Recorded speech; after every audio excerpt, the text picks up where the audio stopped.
మనకు అందిన సమాచారం ప్రకారం సమస్యలను ఎదుర్కొంటున్న ఫారెస్ట్ ఆఫీసర్ వారి పదవికి రాజీనామా చేశారు. వారి స్థానంలో వారి కింద పనిచేస్తున్న వారు వచ్చే అవకాశం ఉందని హైదరాబాద్ బ్యూరో వారు ఇప్పుడు రిపోర్ట్ చేశారు. దీని గురించి మరిన్ని వివరాలు తెలపడానికి మన రిపోర్టర్ దీపక్ లైన్ లో ఉన్నారు. దీపక్, అధికార పోస్టింగ్ గురించి ముఖ్యమైన విషయాలు మరియు వార్తలు ఇప్పుడు చెప్పొచ్చు. రూపా, జరిగే సంఘటన చూస్తుంటే ఈ సమస్య అయోమయానికి దారి తీసేలా అనిపించడం లేదు. వాళ్ళ పార్టీలోనే కొంతమంది ఏమంటున్నారంటే దండపాణి తన పదవి నుంచి తప్పుకోవాలంటున్నారు. అంతేకాకుండా మరికొంతమంది ఈ చిన్న విషయానికి ఆయన పదవి నుంచి తప్పుకోనక్కర్లేదు అంటున్నారు. అంతేకాదు, దండపాణి గారికి పార్టీ ఎప్పుడు అండగా ఉంటుందని. దండపాణి రిజైన్ చేయడు. అడవి శాఖ మంత్రికి ముఖ్యమంత్రి సపోర్టు. సార్, దండపాణి రాజీనామా చేయరు. అడవి శాఖ మంత్రికి ముఖ్యమంత్రి support.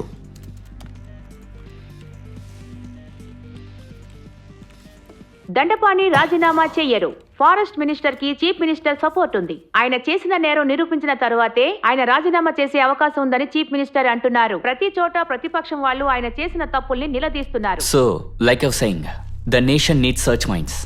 This guy fucking corporating in journalist suit. The real OG. We're impressed. Thank you, Babuji. You made the right choice. Thank you.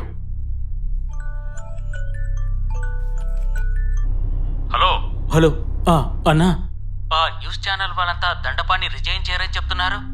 చెప్తే చెప్పనివ్వు. ఒక దాంట్లో తండ్రి చనిపోయాడు అని చెప్తారు, ఇంకో ఛానల్లో తల్లి చనిపోయింది అని చెప్తారు. ఛానల్ వాళ్ళు ఎప్పుడు అంతేగా. ఏదైతేనే నీ పేరు బాగా పబ్లిసిటీ అయింది. ఇంటికి వెళ్ళి హాయిగా పెగ్గేసుకుని పడుకో. అలాగే. మంత్రిని నమ్మి రాజీనామా చేయడం ఎలా చెప్తున్నావు? ఎవరికి తెలియకుండా వెనక పనిచేస్తున్నారు. అదంతా ఏమీ పనికిరాదు. అసలు ఎందుకు పనికిరాదు? కన్ఫర్మే.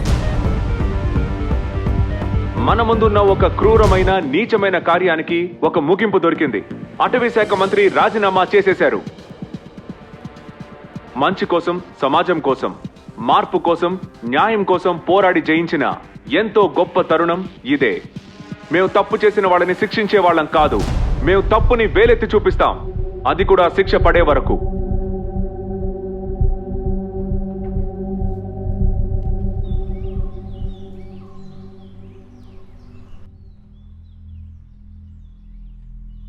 సార్, నారదాలో వచ్చిన వార్త ఏం చేద్దామంటారు?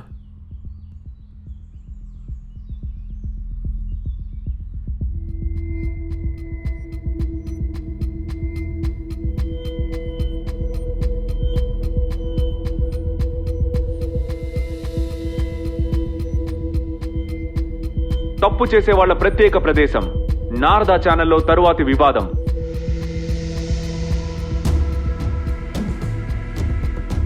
సిపి, ఊర్లో ఎన్నో యోయో హోటళ్లున్నాయి, అందులో ఇది కూడా ఒకటి. ఈ చోటికి ముఖ్యంగా వచ్చేది కాలేజ్ స్టూడెంట్స్ మాత్రమే. ఇక్కడికి వచ్చే స్టూడెంట్స్ అందరూ మోస్ట్ గా ట్విన్ రూమ్స్ నే సెలెక్ట్ చేసుకుంటున్నారు. 2 అమ్మాయిలు కలిసి వస్తున్నారు, వాళ్ళతో పాటు 2 అబ్బాయిల ఫ్రెండ్స్ కూడా కలిసి వస్తున్నారు. లోపలికి వెళ్ళిన తర్వాత వాళ్ళకి నచ్చినట్టు జోడీల్ని మార్చుకుంటున్నారు. మార్చుకుని వాళ్ళ రూముల్లోకి వెళ్ళిపోయేది ఇప్పుడు మనం చూస్తున్నాం. ఇది అమెరికానో యూరోపో కాదు, ఇది భారతదేశం. ఒక్క నిమిషం ఆలోచించండి. మన దేశం, మన దేశ యువత ఎక్కడికి వెళ్ళిపోతున్నారు అని. మన దేశ ఆడపిల్లలు దారి తప్పుతున్నారా? బాబు, ఈ సంఘటనలు చాలా భయపెడుతున్నాయి. ఇలాంటి పరిస్థితుల్లో నమ్మి మా ఆడపిల్లల్ని ఎలా బయటికి పంపించగలం? దాదాపు మీ వయసులో ఉన్నవారినే మనం ఇప్పుడు ఆ వీడియోలో చూసాం. మీ జనరేషన్ దారి తప్పే ఒక జనరేషన్ గా మారుతోందా? నేను ఇలా బాయ్ ఫ్రెండ్ తో కలిసి హోటల్కి వెళ్ళే మనిషినైతే కాదు. అయితే you have a boy friend ఉన్నాడు. ఇది మీ ఇంట్లో వాళ్ళకి తెలుసా? ఇది చూస్తుంటే ఖచ్చితంగా వాళ్ళకి తెలుసుంటుంది. మీ ఇద్దరి మధ్య ఉన్న ఫిజికల్ రిలేషన్ ఇప్పుడు వరకేం లేదు. దీని అర్థం ఎప్పుడైనా ఏవైనా జరగొచ్చు. నేను ఒక మనిషినే కదా. ఎందులోనూ గ్యారంటీ లేదు. ఒక్క ఇన్స్టింక్ట్ లో ఏమైనా జరగొచ్చు. ప్రేమ కామంగా మారడానికి కళ్ళు మూసి తెరిచే క్షణం చాలు అన్నదే ఇప్పుడు వీరు చెప్పేదానికి అర్థం. మీరు ప్రేమిస్తున్నారా? అవును. పెళ్లి చేసుకుంటారా? అది నాకు తెలీదు. జాతి, మతం? ఆయన మతం వేరే. ఒక్క విషయంలో కూడా దృఢత్వం అనేదే లేదు. దారి తప్పే తెలుగు రాష్ట్రం నన్ను ఎంతగానో భయపెడుతోంది. మిస్టర్ జోబీ, ఒక తల్లి బాధని మనం ఇప్పుడు చూసాం. కులం, మతం ఏది చూడని ప్రేమించే ఒక జనరేషన్ కూడా మనం ఇప్పుడు చూసాం. మీరు టూరిజం సెక్షన్ లో పనిచేసే ఒక వ్యక్తి కదా? Yes sir. అయితే మీరే సమాధానం చెప్పాలి. చెప్పండి. సాధారణ ప్రజలకు కూడా అతి తక్కువ ఖర్చుతో హోటల్ సౌకర్యాలు లభించాలన్నదే మా యోయో కంపెనీ లక్ష్యం. దానికి తగ్గట్టే మా బిజినెస్ మాత్రమే కాకుండా నా ప్రశ్న అది కాదు. ఇలాంటి హోటల్స్ లో జరిగేవన్నీ ప్రాస్టిట్యూషనే. మీరు దాన్ని న్యాయపరుస్తున్నారా? లేదు సార్, నేను చెప్పేది కాస్త జాగ్రత్తగా ఆర్ వినండి. You married? Yes sir. మీకు పిల్లలున్నారా? ఉన్నారు సార్. వయసు ఎంత? కూతురుకు 15 ఏళ్ళు. ఒక ఆడపిల్ల ఉండి కూడా ఇలా హోటల్లో జరిగే తప్పుడు విషయాలకి మీరు సపోర్ట్ చేస్తున్నారు. మీరు ఒక తండ్రేనా? నేను చెప్పేది వినండి Shame సార్. on you. నేను చెప్పేది డబ్బు కొంచెం- సంపాదించడానికి ఏ మార్గాన్నైనా ఎంచుకోవచ్చు అనుకునేవారు కొందరు.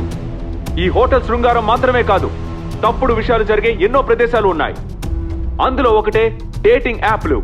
లైంగిక స్వాతంత్రం అనే పేరుతో నీచమైన సంస్కృతిలోకి మన యువత ఇతను Tinder యాప్ ని వెళ్ళిపోతోంది. క్లోజ్ చేసేలా దీన్ని ఉన్నాడు. ఎలా ఆపాలో? ఈ లోకంలో ఇంకా చాలా విషయాలు జరుగుతున్నాయి. అదేది చూడనక్కర్లేదా? మన ప్రజలు ఇలాంటి న్యూస్ చూడడమే ఇష్టపడుతుంటారు. లేదంటే ఓజోన్ లో ఓల్స్ పడినందుకు బాధపడతారా ఏంటి? నేను చెప్పాలనుకున్నది ఇప్పుడు అది కాదు. ఇంకొక ముఖ్యమైన వార్త మనకొచ్చింది. కోపంతో ఒక యువ గుంపు సంస్కృతిని కాపాడడానికి రోడ్డు మీద పోరాటం చేస్తోంది. మా రిపోర్టర్ అక్కడ కలుద్దాం.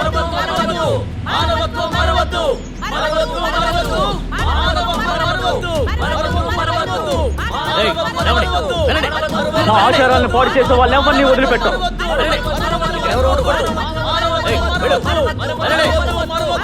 మన దేశాన్ని అలాగే కళాచారాన్ని కాపాడడం చాలా ముఖ్యమని మన ప్రస్తుత ప్రభుత్వం పోరాటాన్ని సాగిస్తున్నారు. ఏంట్రా? సార్, ఆ మరేటరీ విషయం ఉంది కదా, ఆ, దానికి వ్యతిరేకంగా కొంతమంది స్టూడెంట్స్ పోరాటం చేస్తున్నారని న్యూస్ వచ్చింది. ఒక్క నిమిషం లైన్లో ఉండు. ప్రదీప్, ఆ మరైన్ డ్రైవర్ సమస్యలో కొంతమంది ఆందోళన చేయబోతున్నారంట. సార్, మనం దాన్ని లైవ్ టెలికాస్ట్ చేద్దామా? రేయ్, సార్ చెప్పండి సార్. నువ్వు లైవ్కి రెడీ అవ్వు.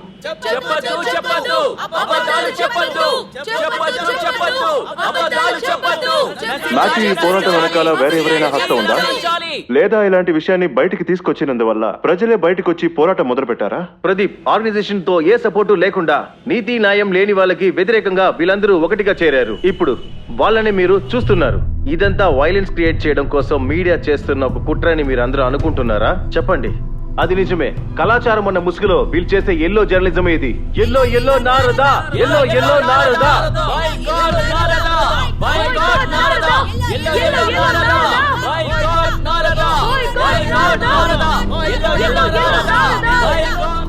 నేను తర్వాత ఫోన్ చేస్తాను.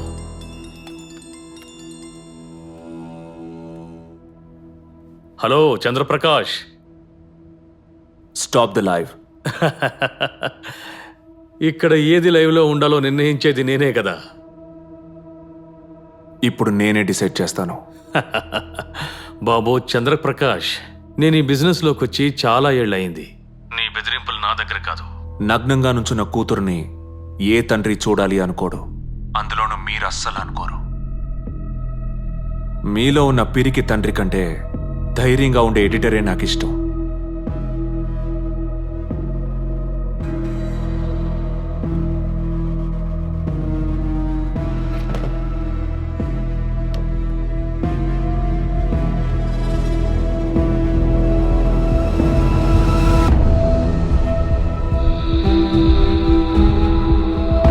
Stop it, stop it, stop it.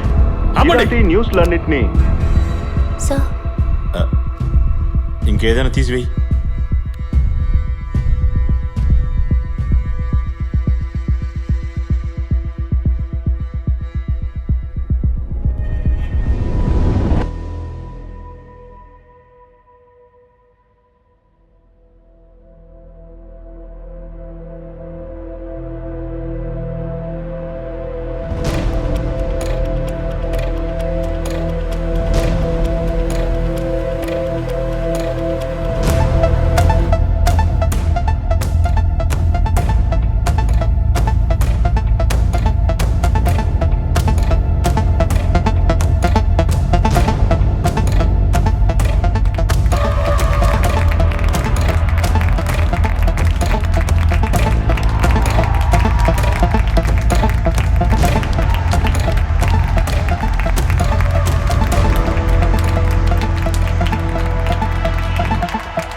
మూడు అడుగులేసి మనం ఈ ముల్లోకాల్ని జయించాం.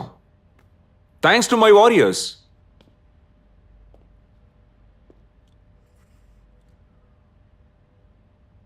I want dirt. ప్రతి ఒక్కరిలోనూ మరకుంటుంది. పండితుడిలోనూ పామరుడిలోనూ అదుంటుంది. ఒక జర్నలిస్ట్ కనిపెట్టాల్సింది ఆ మరకనే. ఆ మరక నుంచే మన విజయం ఉదయించబోతోంది.